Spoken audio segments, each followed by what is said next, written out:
Bismillahirrahmanirrahim. Alhamdulillah nahmadu wa nasta'inu wa nastaghfir wa na'udzu billahi min syururi anfusina wa sayyiati a'malina. May yahdihillahu fala mudilla lahu wa may yudlil fala hadiya lahu. Asyhadu an la ilaha illallah wahdahu la syarika lahu wa asyhadu anna Muhammadan abduhu wa rasuluhu amma ba'd. Qala ta'ala fil Qur'anil Karim, a'udzu billahi minasyaitonir rajim. Ya ayyuhalladzina amanu sabiru wasabiru warabitu wattaqullaha la'allakum tuflihun. Shadaqal azim. Bapak Ibu yang insyaallah rahmati Allah SWT, yang pertama dan utama adalah rasa syukur, puja dan puji kehadirat Allah SWT atas rahmat, taufik dan hidayahnya. Kita masih memiliki nikmat iman, nikmat Islam, nikmat kesehatan dan kesempatan, sehingga kita dapat bermuajahah di dalam mushola ini dalam rangka salah satu kegiatan talabul ilm, minimal uhwa silaturahim. Pada saat beberapa hari ini orang sibuk ke puncak, orang sibuk ke tempat rekreasi, menghabiskan akhir tahun dan menyambut tahun baru dan seterusnya. Tidak lupa salawat dan salam kepada junjungan kita yang besar Muhammad sallallahu alaihi wasallam, keluarga, sahabat, tabi'in sampai kepada kita sekalian. Jadi di flyer itu yang dikirimkan oleh Ustaz Salim Abdullah Asyiri, refleksi akhir tahun. Rujukan kita dalam salah satu sunnah Rasulullah, ketika sholat habis kita ucapkan Assalamualaikum, maka disunnahkan untuk beristighfar. Astaghfirullahaladzim, astaghfirullahaladzim. Dalam salah satu riwayat disebutkan Rasulullah satu hari 50 kali beristighfar. Di riwayat yang lain disebutkan 75 kali. Di riwayat yang lain mengatakan 100 kali. Artinya bahwa 50 sampai 100 kali Rasulullah satu hari itu beristighfar. Rasulullah sebagai khataman nabi, penutup nabi, yang itu mempunyai keluarbiasaan luar biasa, itu beristighfar 50 sampai 100 kali. Apalagi kita yang penuh dengan noda dan dosa, penuh dengan berbagai kelemahan, kekurangan, kedaifan dan seterusnya. Istighfar dalam bahasa manajemen itu adalah muhasabah. Muhasabah dalam bahasa Indonesia adalah evaluasi. Evaluasi bahasa Inggris, ya, tapi sudah jadi bahasa Indonesia. Maksudnya evaluasi, menilai kembali, mengkaji kembali apa yang kita lakukan. Jadi tadi kita di sini jamaah sholat maghrib atau sholat isya, maka sholat isya begitu salam kita mengevaluasi 1 jam yang lalu waktu maghrib. Antara maghrib sama isya kita buat apa? Apakah tadabbur Al-Quran, apakah baca Quran, atau berzikir dan seterusnya. Waktu maghrib kita evaluasi antara asar sampai maghrib apa yang kita buat. Ketika zuhur dengan subuh apa yang kita buat. Jadi satu hari itu 5 kali minimal mengevaluasi. Sehingga dalam salah satu hadis kata Rasulullah kepada para sahabat, kalau satu hari kamu mandi 5 kali, satu hari mandi 5 kali, kamu bersih enggak? Bersih. Suci enggak? Suci. Kalau mandi satu hari 5 kali. Nah, kita sholat itu satu hari 5 kali minimal. Sholat wajib. Belum lagi sholat sunnah dan seterusnya. Tapi tentu saja bahwa bermacam godaan, cobaan dan seterusnya. Karena itu saya mencoba malam ini memilih surat Al-Imran ayat 200 tadi. Ya ayyuhalladzina amanu, orang-orang beriman, bersabarlah, pertingkatkan kesabaranmu, perkuatkan kesabaranmu. Sabar, tingkatkan kesabaran.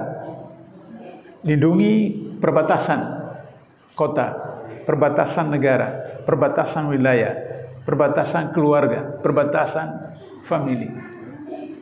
Bertakwalah. Jadi semua yang dilakukan itu sabar, menekan sabar dan menjaga perbatasan itu dalam rangka bertakwa kepada Allah Taala.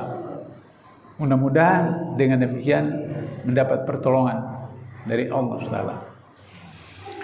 Pertama, sabar itu sudah sering beberapa kali saya katakan mungkin di sini tidak sama dengan nerimonya orang Jawa. Kalau nerimonya orang Jawa itu juga salah penafsiran dari masyarakat yang disebutkan dalam buku Andersen tentang orang Solo yang diinjak kakinya dengan sepatu laras. Sepatu laras itu simbol dari militer. Lantas kemudian ketika diinjak kakinya dengan sepatu laras, dia bilang, maaf Pak, ini kaki saya, masih saya pakai. Itu nerimo. Kalau seperti orang Ambon, Batak, kurang ajar. Jadi bukan nerimo, sabar bukan nerimo. Sabar itu adalah istiqomah, konsisten. Hari ini belum berhasil, evaluasi. Kenapa belum berhasil? Perbaiki. Besok lagi belum berhasil, perbaiki lagi. Terus begitu. Jadi 2024 adalah satu periode yang dipimpin oleh Mulyono. Oh maaf, jangan sebut Mulyono. Mulyono itu almarhum. Mulyono itu yang ijazahnya dipakai oleh Jokowi dan dibunuh. Itu ada ipar dia yang kemudian sekarang dinikahi oleh ketua MK. Jadi adik Jokowi itu yang nikah dengan ketua MK itu suaminya itu namanya Mulyono. Yang ijazahnya itu yang dipakai oleh Jokowi. Jadi jangan panggil Mulyono, panggil Jokowi. Mulyono itu almarhum. 10 tahun. Bagaimana kondisinya? Saya qadarullah S2 saya, S3 saya tentang manajemen SDM. Jadi saya insya Allah paham betul tentang persoalan itu. Yang disebut dengan evaluasi kinerja atau performance atau hasil, itu maka ada beberapa variabel atau beberapa pilar, beberapa cara. Pertama, output atau hasil. Jadi kalau misalnya pedagang apa saja? Target 1 bulan paling tidak 75% dari barang dagang itu laku. Ternyata kemudian cuma 50%. Maka dievaluasi, kenapa? Oh, mungkin barangnya itu terlalu mahal. Atau barangnya itu tidak up to date. Sudah tertinggal. Atau mungkin juga pelayanan kita. Mengapa orang Indonesia banyak berobat di Malaysia daripada berobat di Indonesia? Padahal kalau dari ilmu kedokteran, dokter Indonesia justru lebih pakar dari dokter Malaysia.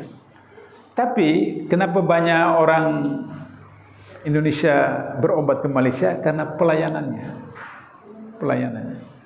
Melayani. Kalau misalnya anak kita kecil begini, usia balita, dia demam, batuk, sakit apa saja demam, bawa ke dokter, kemudian dokter kasih obat, sampai di rumah belum dikasih minum obatnya, dia sudah sembuh. Karena anak-anak itu berpikir bahwa kalau ketemu dokter itu mau sembuh. Itu yang disebut dengan psikoterapi.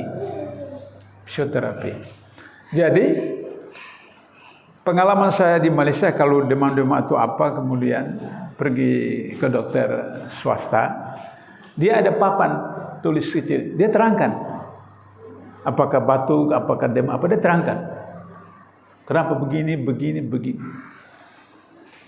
Bisa sampai 15 menit satu pasien dia layani, dia menerangkan seperti itu. Jadi pelayanan, sehingga ketika pelayanan itu kita mengerti, kemudian kita sadar. Itu fisioterapi, pelayanan. Nah, oleh karena itu maka tadi pedagang kaki lima itu mengevaluasi, perbaiki lagi. Jadi itu cara mengevaluasi. Misalnya kita sudah sholat, kita sudah berdoa, tapi kok kita minta belum juga. Maka dua kemungkinan, sholat kita tidak ikut sunnah Nabi, sehingga kemudian doa kita itu tidak memenuhi persyaratan, atau Allah paling tahu apa yang kita perlukan, sehingga Allah tidak berikannya ketika masih di Jakarta, mungkin dikasihnya waktu di Jawa mungkin, atau di Sumatera, atau Allah berikan itu ketika di akhirat. Seperti itu. Nah, oleh karena itu maka istighfar habis sholat itu adalah untuk mengkaji kembali. Misalnya, saya pernah tugas di Maluku Utara, di Ternate. Sebelum KPK, saya di KPKPN dulu, Komisi Pemeriksa Kekayaan Penyelenggara Negara, salah seorang wakil ketua. Ketika saya presentasi menjelaskan bagaimana mengurus harta kekayaan milik negara, milik pemerintah, waktu istirahat ada satu anggota DPRD datang ke saya, Pak, di Kota Ternate itu ada anggaran begini. Tapi itu tidak resmi. Bisa nggak kami ambil itu uang untuk bantu anak yatim, bantu fakir miskin, bantu apa segala macam. Itu anggota DPRD dan dari Partai Islam. Terus saya tanya dia, kalau Anda ambil wudu dengan air got, sah nggak wudu Anda? Dia bilang, ya enggak. Kalau wudu nggak sah, bagaimana sholat mau sah? Sah sholat kalau sah wudu. Karena tidak sah wudu, sholat tidak sah. Katakanlah misalnya wudunya betul, sholatnya tidak ikut sunnah. Kan dalam Al-Quran itu disebut inna sholata tanha anil fahsya'i wal munkar. Bu, sholat itu mencegah seorang daripada pekerjaan keji dan munkar. Sholat mencegah kita dari perbuatan keji dan munkar. Tapi di lain ayat Al-Quran mengatakan fawailul musallin, neraka wae bagi orang yang sholat. Ini kan bu kontradiksi. Satu ayat mengatakan sholat itu mencegah dari keji dan munkar, kemaksiatan. Tapi ayat yang lain surat Al-Maun bahwa neraka itu neraka paling bawah bagi orang yang sholat. Kenapa? Karena sholatnya main-main. Sholatnya tidak khusyuk, sholatnya tidak ikhlas. Jadi kalau anak muda yang barisan depan saya ini masih ada yang belum menikah, sudah menikah deh, sudah, semua sudah ini, belum yang kedua ya. Nah, aduh nanti marah ibu-ibu sebelah sana itu kalau yang kedua. Jadi ada anak muda datang ke rumah calon istrinya, belum waktu zuhur dia udah azan. Wah. Belum waktu zuhur dia udah azan. Wah, kata calon mertua, wah ini cocok ini jadi mantu saya ini. Jadi mau menunjuk bahwa dia betul-betul rajin sholat. Atau misalnya kita perhatikan Jokowi itu masuk gorong-gorong. Nah, itu semua disiarkan TV apa, wah itu luar biasa seperti itu. Nah, jadi itu sholatnya. Jangan Bapak kira bahwa korupsi itu hanya ambil uang negara, ambil uang rakyat, ambil uang kantor, perusahaan. Tidak. Dalam sholat itu juga ada korupsi. Fali musal itu, misalnya imam takbir, Allahu Akbar, dia masih kancing apa, dia masih apa sama. Itu korupsi dalam sholat. Imam ditunjuk untuk diikuti oleh makmum. Itu korupsi. Terus kemudian ketika imam misalnya ruku, Allahu Akbar, baru imam ruku, dia duluan ruku. Itu korupsi. Korupsi. Atau sujud, misalnya kalau saya dalam usia 77 tahun, September, Oktober, November, 4 bulan. Hari 77 tahun 4 bulan kalau imam. Begitu Allahu Akbar mau sujud, itu kan lambat kan. Nah, anak muda langsung dia lebih duluan dari saya. Kata hadis, satu hadis mengatakan di akhirat kepala jadi monyet, di hadis yang lain kepala menjadi keledai. Jadi bapak-bapak, ibu-ibu hati-hati ketika sholat berjamaah. Dalam riwayat disebutkan bahwa para sahabat itu melihat Nabi itu kepalanya sudah di lantai sujud, baru mereka bergerak. Problemnya adalah kalau misalnya jamaah itu banyak, kuat satu, kan nggak bisa lihat imam kan? Nggak bisa lihat imam. Kalau saf depan bisa lihat imam, oh sudah. Tapi kalau jauh belakang nggak bisa. Maka itu adalah kiatnya imam. Bagaimana kiat imam itu memastikan bahwa bar itu sudah sujud, dahinya sudah sentuh bar, baru yang di belakang itu tahu, oh bar berarti imam sudah sujud, baru dia bergerak. Seperti itu. Ada lagi sujud terakhir, saya perhatikan imam sudah bangkit dari sujud terakhir, dia belum bangun, nggak boleh. Begitu imam bangun. Mungkin dia masih doa apa, dia banyak segala macam. Tidak boleh bersamaan dengan imam. Kalau bersamaan yang tadi, kalau orang tua seperti saya baru lutut sampai di lantai, dia udah sujud seperti itu. Jadi segera setelah imam sudah. Apalagi mendahului, tidak boleh. Itu korupsi dalam sholat. Data-data survei terakhir menyebutkan bahwa orang Indonesia yang sholat itu cuma 20%. 20%. Dari 285 juta ibu-ibu, itu cuma 20% yang sholat. Kemudian yang sholat di masjid atau musalla cuma 2%. Cuma 2%. Ini survei. 20% seluruh Indonesia. Kemudian yang sholat di masjid atau mushola berjamaah itu 2%. Dari 2% yang korupsi tadi itu berapa persen? Jadi mungkin kalau masjid tempat saya dekat rumah di Depok, itu saya perhatikan hanya ada 5 orang yang sholatnya ikut sunnah. Hanya 5 orang dari puluhan masjid besar, hanya 5 orang. Saya sudah beritahu, tapi memang kalau sudah jadi habit, sudah tradisi dari itu susah berubah. Nah, untuk itu harus ada komitmen. Sehingga kalau misalnya dia tahu saya di sebelah, dia ikuti saya. Tapi kalau dia tidak di sebelah saya, kembali lagi kepada tradisi biasa.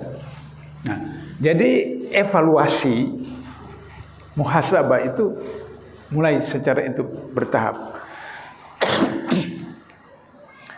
Jadi output hasil kinerja itu secara kuantitatif.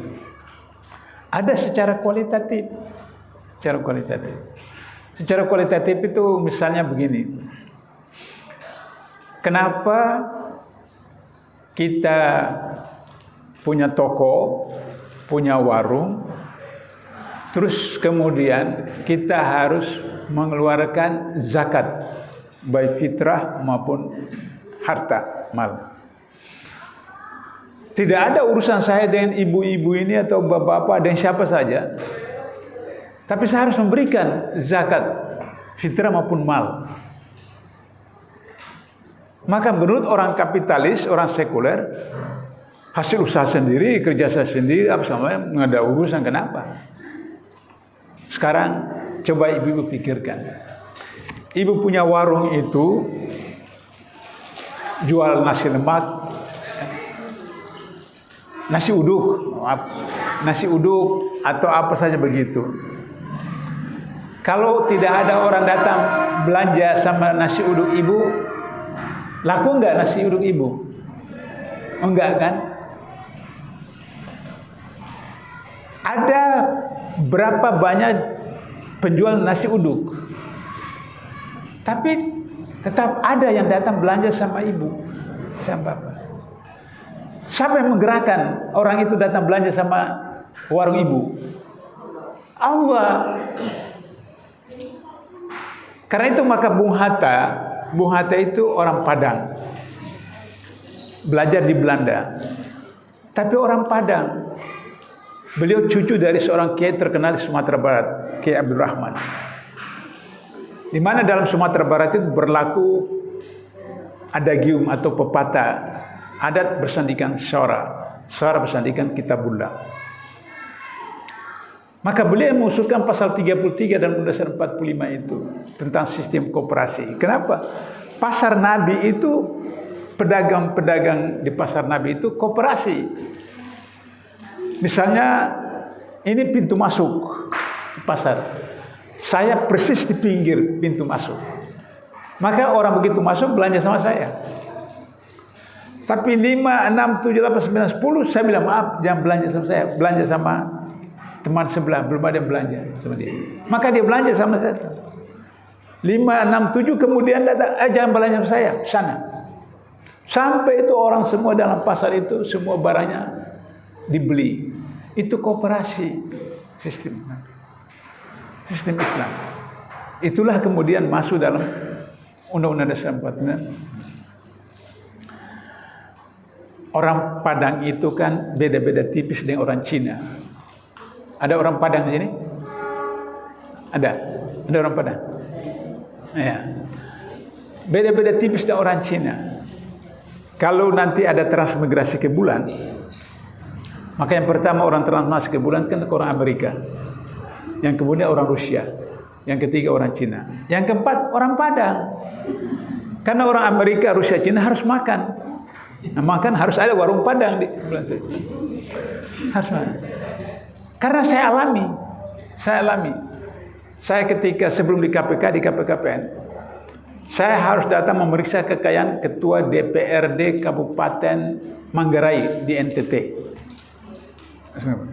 Pesawat terbang di Kupang, kemudian dari Kupang ke Maumere naik pesawat kecil, Twin Otter.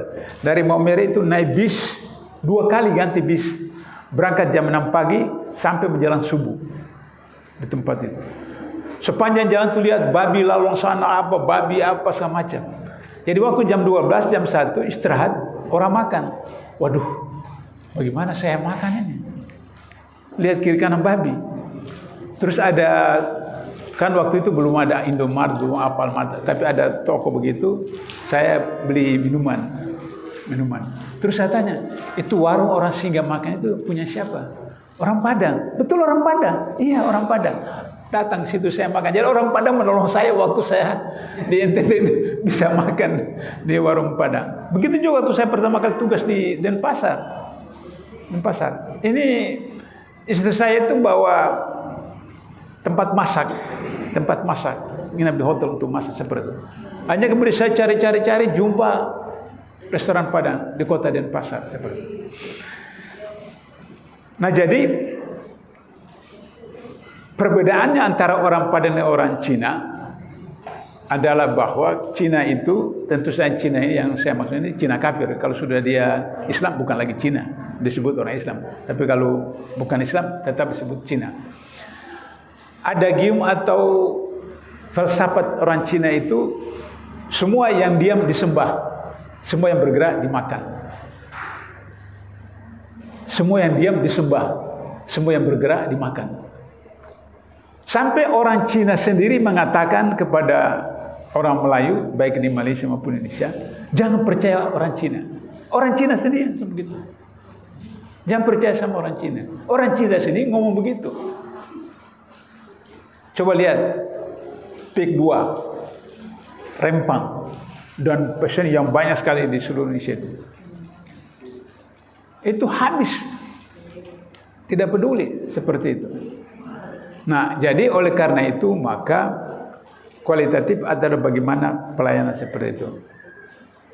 Nah, sekarang kalau kita lihat pemerintahan Jokowi setelah kemudian lengser, apakah kemudian Prabowo itu bisa menampilkan dirinya sebagai jenderal saya tidak terlalu yakin. Meskipun kita kasih kesempatan 100 hari sampai 6 bulan, paling lambat 6 bulan. Kenapa? Karena ketika kabinet diumumkan, besan saya dari Malaysia telepon, Pak Abdullah, itu kalau musyawarah rapat kabinet itu di Padang. Padang itu maksudnya lapangan. Kalau di Malaysia, kalau Padang itu lapangan. Kan 100 orang, rapatnya di lapangan. Seperti itu. Saking ngeledeknya itu. Penduduk Amerika itu 300 juta lebih. 300 juta lebih. Menterinya cuma 15 orang. Cina itu 1,5 M. Penduduk Cina 1,5 M. Menterinya 25 orang. Kita 285 juta, menterinya 100 orang. Jadi kalau melihat dari teori evaluasi tadi, manajemen itu seharusnya kan minimal sama kan jumlah menterinya. Ini malah nambah seperti itu. Nah, kenapa? Karena Bapak Ibu kalau lihat di TV waktu pelantikan Presiden Prabowo pidato itu kan luar biasa bersemangat sekali. Tapi tanggal 17 Oktober dipanggil Jokowi ke Solo, ketemu, sudah itu berubah. Nah, sebab apa? Karena Prabowo tetap berada dalam kendali. Persoalannya adalah Prabowo mau nggak untuk mengaku kesalahan-kesalahan dia. Kalau mengaku kesalahan-kesalahan dia, mungkin bisa dimaafkan dan akan didukung oleh rakyat. Misalnya, saya akan memberantas korupsi, bla bla bla bla. Sudah itu kemudian saya menyerahkan diri, terserah kepada pengadilan untuk memproses saya. Karena Prabowo itu ketika jadi menteri itu punya 2 kasus di KPK. Setelah sudah jadi presiden punya kasus lagi seperti itu. Paling tidak ekspor pasir, nah, itu problem. Saya punya teman di Singapura, saya WhatsApp. Emang pemerintah Singapura perlu pasir? Ya perlu, tidak perlu sih. Terus kenapa? Apa namanya? Itu kan Prabowo mau tambal APBN sehingga perlu tambahan dana untuk itu sehingga ekspor pasir. Kenapa? Karena kita punya APBN tahun depan itu 3.650 triliun. Tahun depan 2025 utang jatuh tempo dan bunganya itu 1.000 triliun. Berarti sisa APBN kita itu 2.650 triliun. Terus bagaimana mau kasih makan gratis?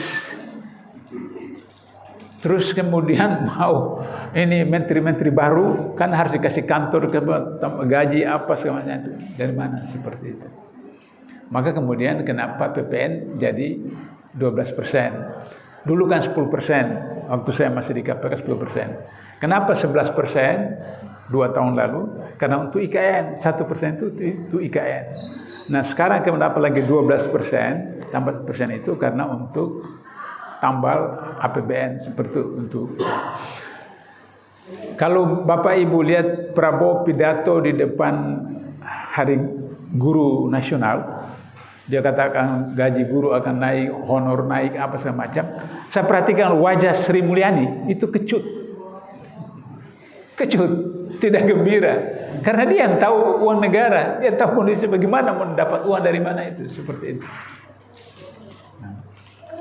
Sehingga dengan begitu maka kemudian Prabowo tetap dalam kendali Jokowi. Ya, panggil langsung serahkan 17 nama, tidak boleh diganti, nambah boleh.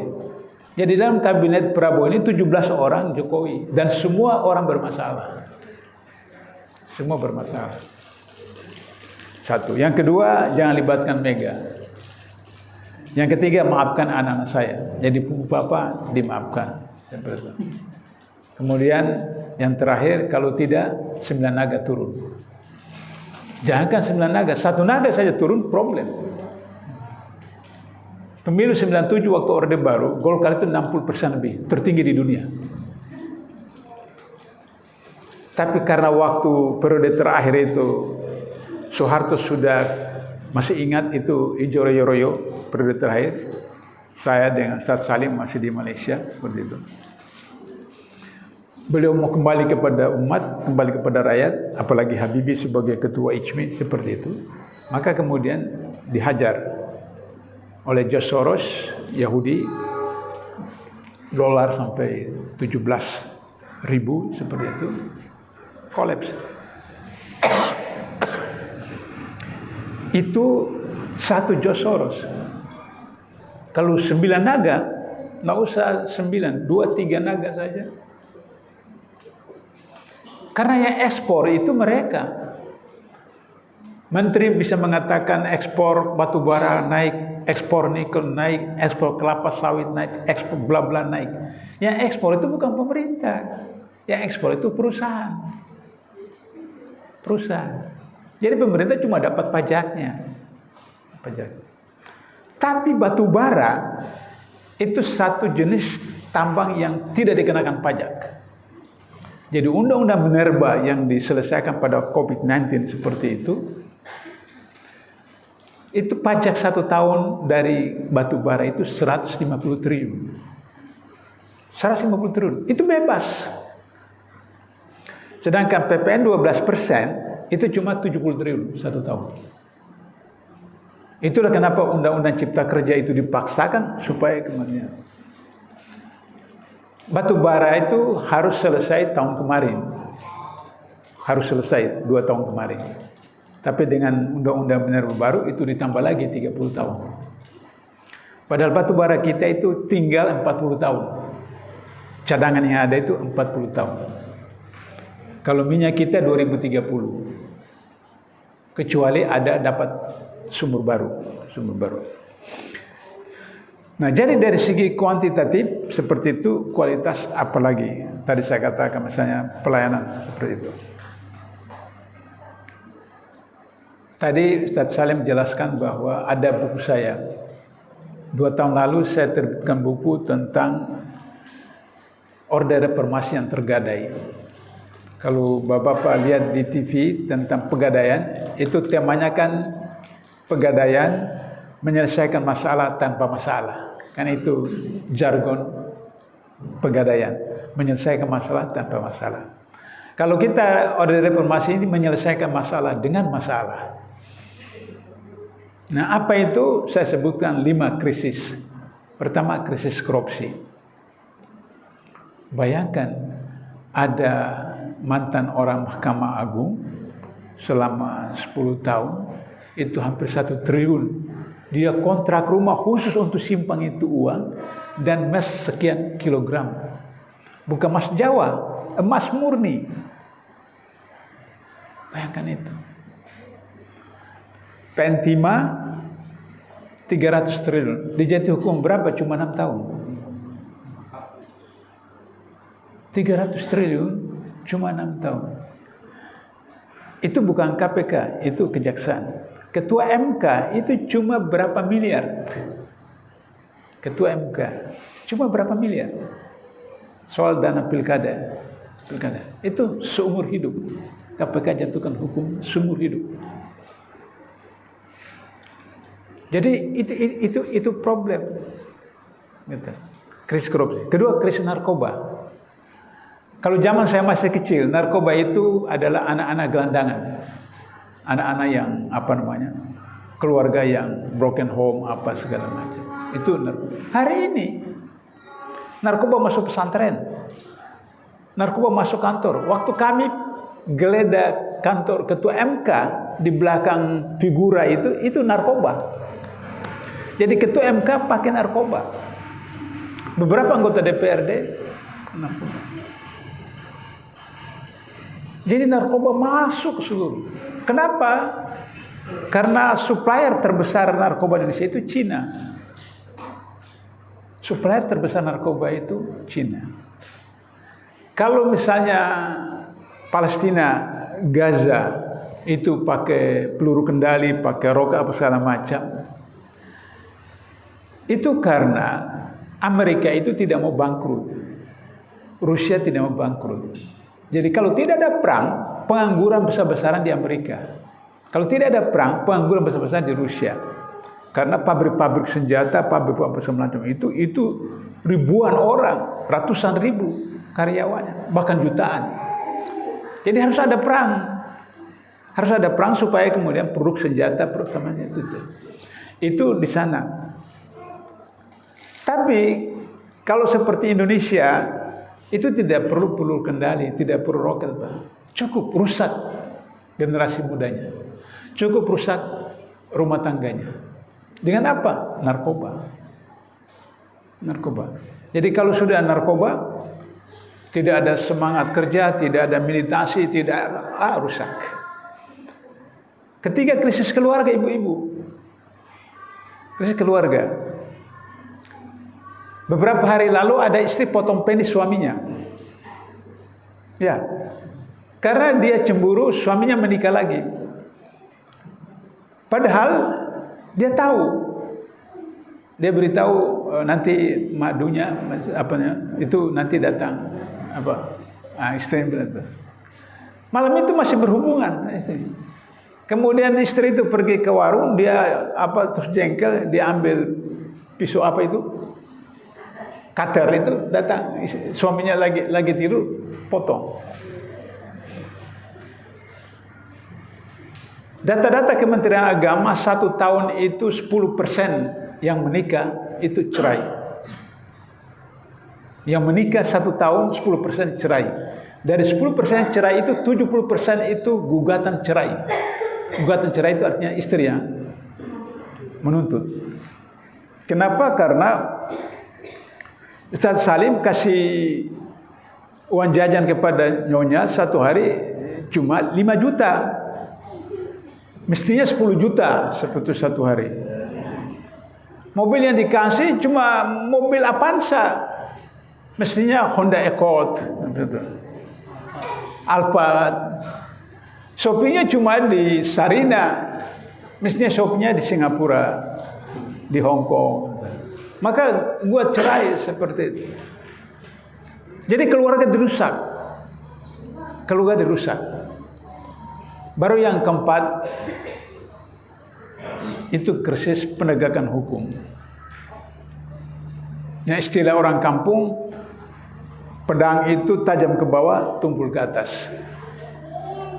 4 tahun lalu, Ubaidillah Badrun itu sudah melaporkan ke KPK Gibran dengan Kaisang. Korupsi. 4 tahun lalu. Tidak diapa-apain. Tidak diapa-apain. Kenapa? Karena ketua KPK itu orangnya Jokowi. Sehingga tidak bisa seperti itu. Nah sekarang kemudian akhirnya cerai. Tadi pagi satu pertemuan saya ditanya apakah nanti si Hasto ditangkap penjara atau tidak. Sebab bergantung dari perceraian antara Jokowi dan Megawati. Talak 1, talak 2 atau talak 3. Kalau talak 3 maka Hasto dipenjarakan. Hasto dipenjara kalau talak 3. Tapi kalau talak 1, talak 2 kan masih bisa rujukan, maka Hasto tidak akan dipenjarakan. Karena ini negara kita kan negara saling menyandera. Saling menyandera. Jokowi juga tidak terlalu macam-macam kepada Megawati karena Megawati bisa laporkan kasus dia waktu wali kota Solo, gubernur DKI dan kemudian yang lain. Tapi Megawati juga tidak bisa macam-macam sama Jokowi. Jokowi bisa melaporkan Megawati kasus BLBI. Suami Puan, kasus BTS. Jadi saling menyandera. Saling menyandera. Karena itu di dalam artikel saya baru kemarin, saya katakan, kalau Prabowo mau betul-betul memberantas korupsi, maka kemudian Prabowo terbitkan Perpu. Hidupkan kembali undang-undang KPK yang lama. Kemudian Novel Baswedan dengan teman-teman yang dipecat oleh Firly dikembalikan. Meskipun ketua KPK sekarang itu orang Jokowi yang baru dipilih, orang Jokowi. Tapi kalau undang-undang KPK dan Novel dengan teman-temannya 57 orang itu kembali, ketua KPK nggak bisa berkutik. 57 orang ini dari 75 orang, saya kenal mereka betul. 8 tahun sama-sama saya dengan mereka. Mereka itu yang biasa melawan Firly. Dalam kode etik KPK itu disebutkan pegawai dilarang melaksanakan perintah atasan yang bertentangan dengan peraturan perundang-undangan. Jadi biar perintah ketua KPK, tapi kalau perintah itu bertentangan dengan peraturan perundangan tidak boleh. Karena itu 8 tahun saya di KPK belum pernah ada gelar perkara sampai 10 kali, belum pernah. Yang terlama itu saya ingat Gubernur Kalimantan Timur. Itu beberapa kali, tapi tidak sampai 10 kali. Anies Baswedan itu 19 kali gelar perkara. 19 kali. Untuk paksakan harus Anies ditangkap. Tapi Deputi Penindakan waktu itu Karyoto bertahan kepada kode etik KPK. Tidak bisa, tidak cukup alat bukti seperti itu. Maka Karyoto dipecat oleh Firly. Dicepat oleh Firly. Kemudian karena Kapolri ini bukan Muslim, dia mau tarik simpati daripada rakyat kepada umat Islam, maka Karyoto diangkat menjadi Kapolda Jakarta, Kapolda DKI. Maka Karyoto tetapkan Firly sebagai tersangka. Sudah hampir setahun, Firly belum ditangkap kan? Ditangkap. Kenapa? Karena Karyoto ini punya kasus ketika dia di Jogja, Polda Jogja. Jadi kan semua saling menyandera kan? Semua saling menyandera.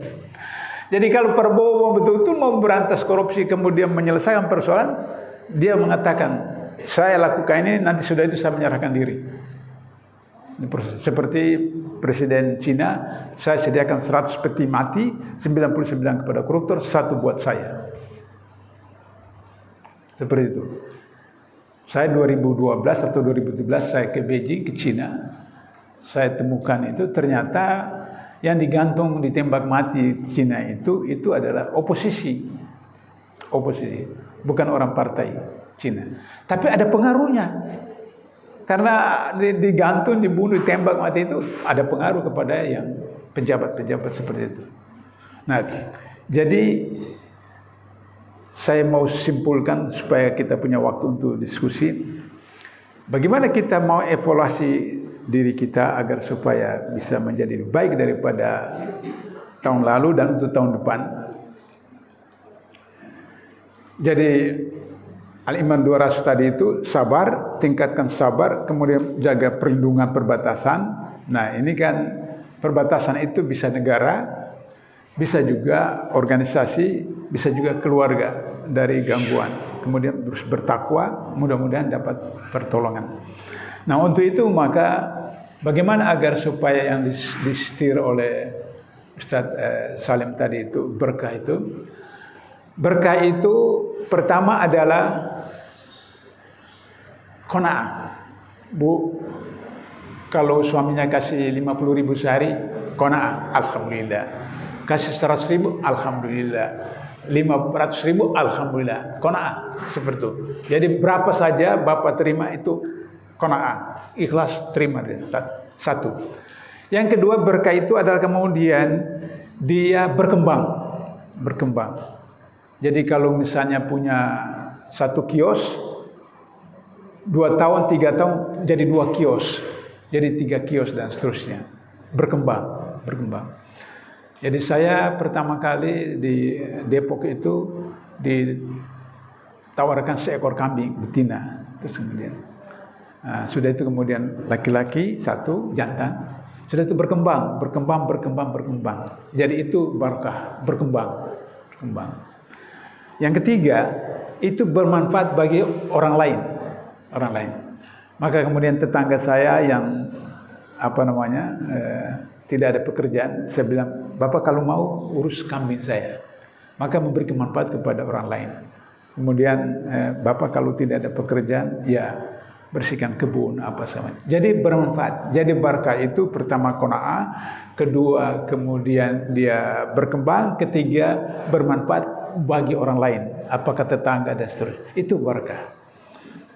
Sehingga dengan begitu ayat yang dikutip oleh Ustaz Salim tadi itu, ketika penduduknya itu beriman dan bertakwa, maka kemudian Allah berikan berkah langit dan udara. Kita punya hutan itu hutan tropis ketiga terluas di dunia, hutan kita. Laut kita itu terpanjang nomor 2 di dunia setelah Kanada. Potensi laut kita itu 20.000 triliun satu tahun. 20.000 triliun satu tahun. APBN kita cuma 3.600. Jadi dari laut saja itu bisa 6 APBN. Tambang kita 17 tambang terbanyak di dunia. 17 tambang.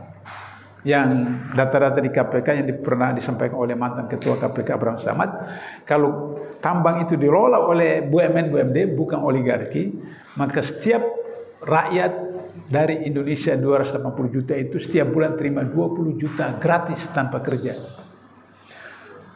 Sehingga dengan begitu maka untuk Indonesia tidak perlu pajak. Tidak perlu pajak. Cukup zakat.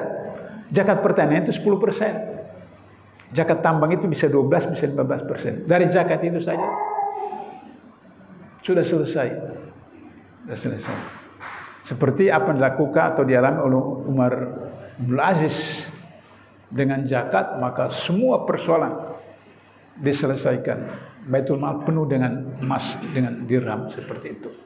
Nah, jadi oleh karena itu maka agar supaya bisa seperti itu kita coba untuk udhulu fisilmi kafa wala tadkhulu syaitan, masuk Islam secara totalitas, jangan ikut langkah-langkah setan karena setan itu musuh kalian yang nyata. Maka lingkaran pertama jadi circle, kalau istilah lain biasa gunakan istilah bola salju.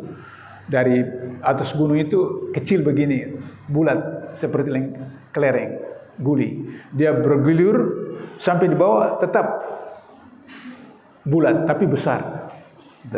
Nah, kalau mudah pakai spiral, ya. Lingkaran satu, maka Bapak yang masih bolos-bolos salatnya, pastikan sesudah ini masuk tahun 2025 misalnya, atau kita sudah masuk bulan tahun Hijriah yang kemarin. Itu jangan lagi tinggalkan sholat dalam keadaan apapun. Apakah sudah lewat 1 jam, lewat 2 jam, pokoknya jangan tinggalkan sholat. Karena kalau saum, Bapak sakit boleh tidak saum, bisa ganti pada lain waktu. Bapak tidak punya duit untuk keluar zakat, Bapak terima zakat. Bapak punya duit untuk haji, haji. Jika tidak wajib buat Bapak. Haji itu bagi orang yang punya kemampuan. Tapi sholat tidak bisa. Satu-satunya ibadah yang tidak bisa ada pengecualiannya itu ada sholat. Saum bisa tidak saum. Kalau sakit, uzur, perempuan, ibu-ibu yang datang bulan bisa tidak saum. Zakat tidak punya uang untuk zakat, terima zakat dan seterusnya. Sholat tidak bisa. Berdiri, tidak bisa berdiri, duduk. Tidak bisa duduk, baring. Tidak bisa baring, hanya mata bergerak. Tidak bisa juga disolatkan. Itu lingkaran pertama. Pastikan bahwa tidak boleh tinggalkan satu waktu pun sholat dalam 5. Lingkaran kedua, mulai sholat awal waktu. Lingkaran kedua, mulai sholat awal waktu. Ada satu penelitian di Inggris. Dia profesor. Dia waktu dalam jalan di satu perjalanan, di jalan dia ada di lapangan, ada orang lakukan gerakan tunduk bangun. Terus dia perhatikan, begitu mereka selesai, dia datang tanya, "What are you doing? Apa kalian buat?" "We are praying, kami sholat." "Like that you are praying?" "Begitu cara sholat?" "Ya." Terus mereka tanya, "Ada apa?" "Saya sedang melakukan penelitian," kata profesor, bahwa dalam 24 jam manusia normal itu hang beberapa detik. Macet beberapa detik. Tadi kunci mobil simpan di mana? Tadi HP simpan di mana? Tadi pernah nggak ibu-ibu alami seperti begitu? Pernah. Bapak pernah begitu? Ya. Asal jangan sampai lupa di mana istri seperti itu ya. Atau di mana suami seperti begitu. Nah, kenapa? Karena pada waktu itu ada bagian-bagian dari otak kita itu tidak masuk oksigen. Maka kemudian beberapa detik, saya sering itu, lupa nama teman, seperti itu. Kalau seperti begitu, kemudian saya salah sunat, nah kemudian ingat, nah seperti itu. Nah, jadi kata profesor itu, caranya ada melakukan gerakan kepala di bawah. Ketika kepala di bawah, maka oksigen akan masuk. Nah ternyata dalam sholat itu sujud. Karena itu ada hadis ketika sujud yang terakhir itu agak lama. agak lama, supaya masuk oksigen banyak. Dan Masya Allah, alam semesta itu diciptakan sedemikian rupa sehingga ditemukan bahwa oksigen masuk ke dalam otak yang banyak itu hanya kurang lebih 10 menit waktunya. Dan itu pada awal waktu. Waktu subuh, waktu zuhur, waktu asar, waktu maghrib, waktu isya. Pada waktu-waktu itu. Seperti itu. Jadi itu lingkaran kedua. Awal waktu. Lingkaran ketiga, salat berjamaah di masjid atau musholla. Salat berjamaah. Saya sudah pernah katakan di sini beberapa waktu yang lalu bahwa dari imam 4 orang, cuma Imam Syafi'i yang mengatakan laki-laki salat di masjid itu sunnah muakkad. Sunnah muakkad, sunnah yang dekat dengan wajib. Tapi 3 imam yang lain mengatakan laki-laki wajib salatnya di masjid atau musholla. Dasarnya kata Rasulullah, jika aku tidak kesana kepada ibu-ibu di kota Madinah, aku perintahkan bakar itu rumah-rumah supaya laki-lakinya datang ke masjid. Cuma ibu-ibu mendapat privilege, ibu-ibu mendapat kemudahan dari Allah, bahwa ibu-ibu tidak wajib sholat di masjid atau musholla kecuali majelis taklim, pengajian. Maka kemudian kita para suami ini boleh kita melarang istri kita, anak perempuan kita, saudara perempuan kita ke masjid, ke musholla, ke mall, boleh. Tapi ketika mereka mau belajar, ikut majelis taklim, maka tidak boleh dilarang. Tidak boleh dilarang. Seperti itu. Itu lingkaran yang ketiga. Salat di masjid atau musholla. Lingkaran keempat, mulai salat sunat rawatib dilaksanakan. Sunat rawatib. Lingkaran keempat, sunat rawatib. Subuh sebelum 2 rakaat sebelum subuh. Cuma ini saya tidak tahu di sini. Kita itu menurut NASA, waktu salat di Indonesia itu kecepatan 20 menit. Tapi kalau Muhammadiyah 7 menit. 7 menit untuk Indonesia. Jadi hampir sebagian besar masjid itu salatnya sudah masuk waktu, tapi salat sunatnya itu belum waktu. Karena azannya itu 7 menit lebih cepat. Jadi ketika salat sunat, yang pahala salat sunat subuh itu seperti dunia dan akhirat, itu tidak masuk. Jadi dia masuk salat sunat mutlak, sunat apa saja seperti itu. Bukan sunat subuh, betul. Nah itu 7 menit seperti itu. Kalau sholatnya sudah masuk waktu, tapi salat sunatnya itu perhatikan tidak masuk. Oleh karena itu kalau saya di tempat-tempat yang tidak lama itu, saya tunggu sampai hampir rakaat kedua atau rakaat pertama baru saya ikut gabung. Jadi dapat meskipun saya terlambat 1 rakaat, tapi sholatnya pada waktu, sudah waktu sholat. Kalau bapak ibu yang pernah ke masjid Madinah, Mekah, habis subuh itu kan tidak ada zikir bersama. Keluar dari masjid sudah terang di Mekah Madinah seperti itu. Jadi salat berjamaah di masjid musholla. Lingkaran kelima, salat sunat rawatib, 2 rakaat sebelum subuh, 2 atau 4 rakaat zuhur sebelum dan sesudah, kemudian maghrib 2 rakaat sesudah maghrib, 2 rakaat, isya 2 rakaat sudah isya. Sunat rawatib.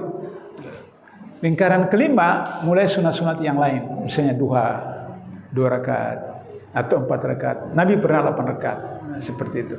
Nah, kalau sudah duha, sudah itu kemudian tingkat malam. Kalau baru pertama kali mungkin bangun jam 4, ya mungkin 2 rakaat tahajud, 1 rakaat witir. Tapi kalau sudah biasa, misalnya jam 3, bisa 8 rakaat tahajud, 3 rakaat witir. Kalau bisa jam 2, maka 8 rakaat tapi 1 juz misalnya, 1 juz. 3 rakaat witir biasa Rasulullah itu 3 rakaat itu sabes, kuliah, kemudian al-ikhlas. Nah, caranya adalah tidur paling lambat jam 10. Tidur paling lambat jam 10.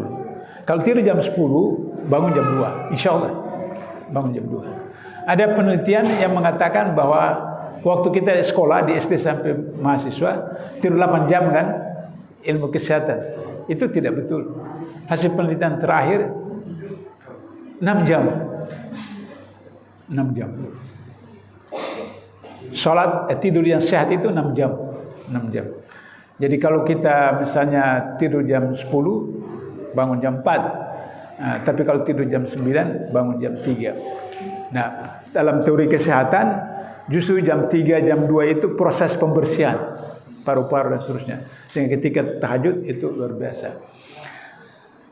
Baru lingkaran terakhir itu bagaimana ada zakat, infak, sedekah dicoba seperti itu. Sehingga begitu maka dia terakhir. Sebagai penutup, pada zaman Nabi Sulaiman, tahu ya ibu Nabi Sulaiman orang Ancol ya. Nabi Sulaiman itu bisa berkomunikasi dengan makhluk apa saja. Dia raja, dia sultan, juga dia konglomerat. Manusia yang terkaya di dunia itu Nabi Sulaiman. Seorang pemuda datang ke rumahnya, ke istananya. Ya Nabi Sulaiman, saya mau lapor informasi, besok saya mau menikah. Kata Nabi Sulaiman, ya alhamdulillah, nanti kalau sempat saya datang menghadiri pernikahannya. Baru jalan kira-kira 50 meter, datang malaikat Israel, malaikat pencabut nyawa. Nabi Sulaiman bisa komunikasi dengan semua. Kata malaikat Israel, sayang, besok dia meninggal. Nabi Sulaiman itu mau panggil, dia suruh nikah aja sekarang, sore ini, karena besok meninggal. Tapi kemudian Nabi Sulaiman pikir, ini urusan Allah, jadi dia tidak panggil. Beberapa tahun kemudian di satu tempat, Nabi Sulaiman ketemu pemuda itu dengan istrinya dan 2 anak atau beberapa anak.